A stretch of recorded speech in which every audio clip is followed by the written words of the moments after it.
అందరికీ నమస్కారం. అమ్మా ప్రసాద్. ఇవాళ జూన్ 21 ఎంతో పవిత్ర దినం. ఇది మన భారతీయ సంపద, మన సంస్కృతిలో భాగం. మన పూర్వీకులు వేదంలోంచి మహానుభావులు మనకిచ్చిన వరం యోగా.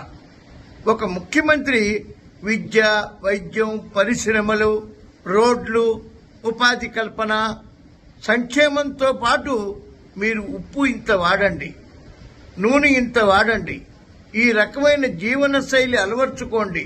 74 ఏళ్ల వయసులో నేను యాక్టివ్గా ఉన్నాను, మీరందరూ యాక్టివ్గా ఉండండి అంటూ ప్రజల్ని చైతన్యపరచడమే కాకుండా ఈ యోగాంధ్ర అనే దినోత్సవాన్ని అత్యద్భుతమైన రీతిలో 21,000 మంది చేత సూర్య నమస్కారాలు, 2,30,00,000 మంది నమోదు, 50 లక్షల మందికి సర్టిఫికెట్లు, 30 కిలోమీటర్లు విశాఖ తీరంలో యోగాసనాలు. ఏమండి ఇది?